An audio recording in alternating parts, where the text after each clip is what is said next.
શાસ્ત્રીજી મહારાજે ગુણાતીત ભાગ ખીલવ્યો છે. એમને બહુ કષ્ટ પડ્યા છે, એમને નથી ખીલ્યો. જ્યારે જંગલમાં હોય અને આપણે ખેડવું હોય, જંગલ બધા ઝાડ પાડવા હોય ને આ કરવું હોય, અને ત્યાં પછી મકાન બાંધવું હોય, કેટલી મુશ્કેલી પડે. એ શાસ્ત્રી મહારાજે એ કાર્ય કર્યું. જાગા સ્વામીના વરદાન લઈને અને ભગતજી મહારાજના આશીર્વાદથી એમને કામ કર્યું. તે વખતે બહુ મુશ્કેલી હતી આપણને લાગે. અને શાસ્ત્રી મહારાજ નીકળ્યા પછી પણ કેટલી મુશ્કેલી અનુભવી છે. તો મારી નાખવાના પ્રયત્નો કરેલા છે, અને પણ બધું મુશ્કેલી સહન કરીને અને બહુ કષ્ટ સહન કર્યું શાસ્ત્રીમાં. પછી યોગી આપા પણ વિજ્ઞાનદાસના સ્વામીની સેવામાં હતા. એમને બધી બહુ વિતાડી છે.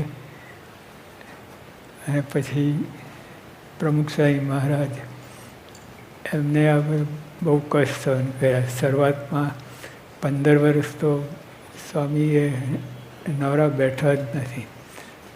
એક સેકન્ડ એમને વિચરણમાં શારીરિક માનસિક તો હોય, પણ શારીરિક વિચરણ તે વખતે બહુ હતું.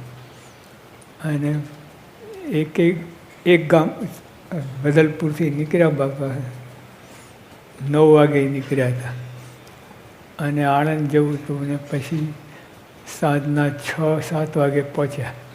વચ્ચે કેટલાય ગામ આવી ગયા હતા.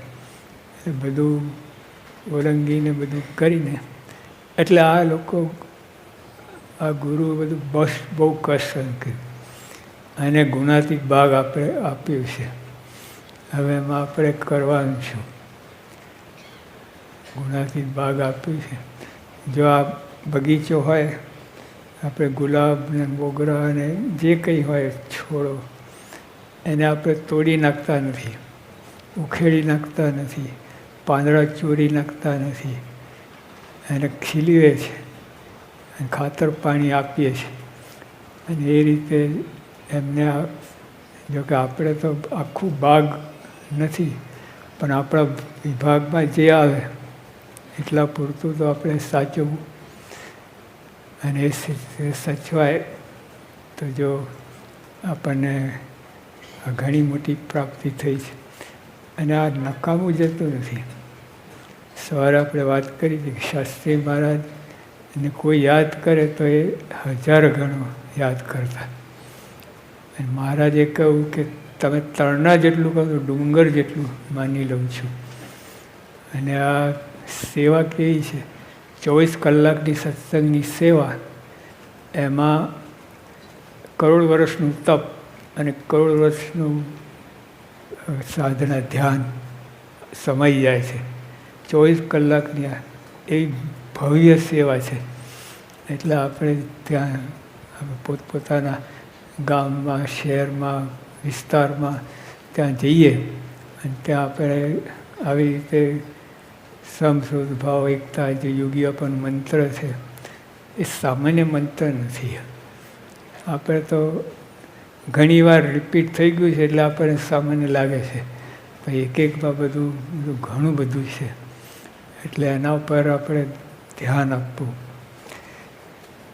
એના ઉપર ગોષ્ઠી કરવી કે કઈ રીતે આપણે સંપ રાખીએ, કઈ રીતે સુરત ભાવ રાખીએ. એમાં જે તમારે ગોષ્ઠી, એમાં યોગી અમારી પાસે ગોષ્ઠી જ કરાવતા. થોડી બધી વાતો કરે પછી અમને સોંપી દે કે જાઓ ગોષ્ઠી કરો, અને આપણે ગોષ્ઠી કરતા. તો જો આ ભાવગુણની વાત કરે કુસ્તી કહેવાય, અને ગુણ ગ્રહણની વાત કરીએ ગોષ્ઠી કહેવાય.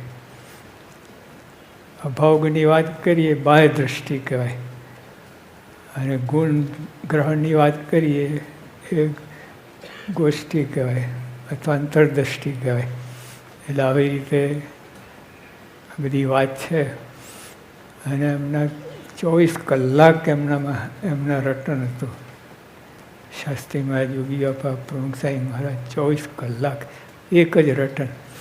અને સ્વામી તો કહેતા પાઘડીમાં માથું ને માથામાં પાઘડી, તો એક થઈને. એટલે આ ભેદ તો આપણે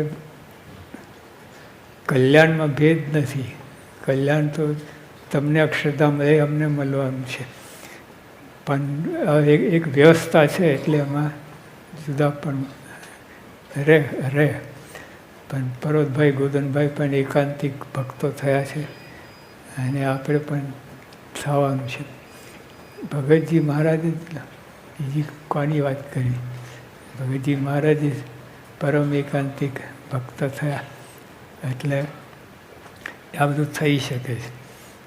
પણ જો આપણે સૌરી દિશા અને આ એક તાન રાખીએ, પોઝિટિવ થિંકિંગ, તો જરૂર આ બધું પ્રાપ્ત થાય અને અંતરમાં શાંતિ થાય. અને બધી બીજું કરીએ, ત્રીજું કરીએ તો ક્લેશ, કંકાશ અને બધું અવરાઈ બધી પેસે.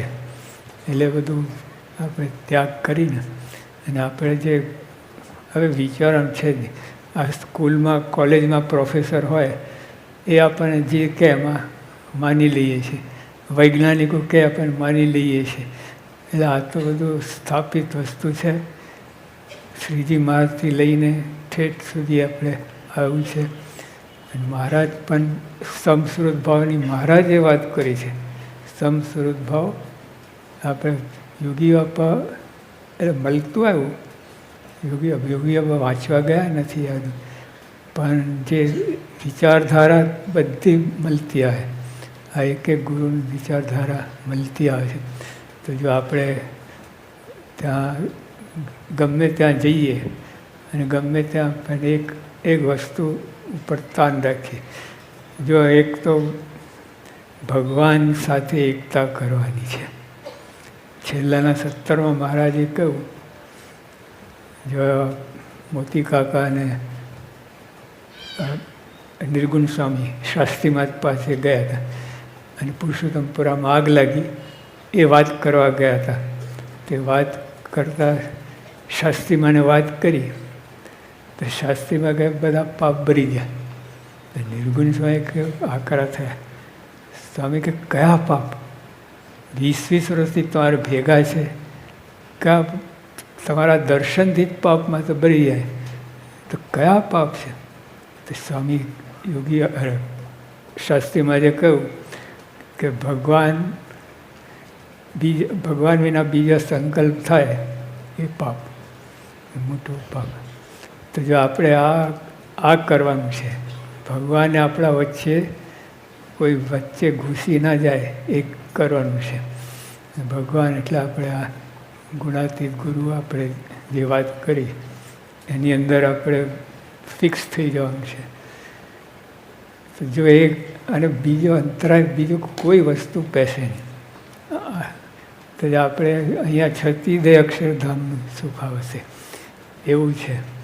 તો જો આપણે આ શાસ્ત્રી મહારાજ, યોગી બાપા, પ્રમુખ સાહેબ મહારાજે ખૂબ પ્રયત્ન કર્યા. આ ગુણાતીત ભાગ ખીલવ્યો છે ખરેખર.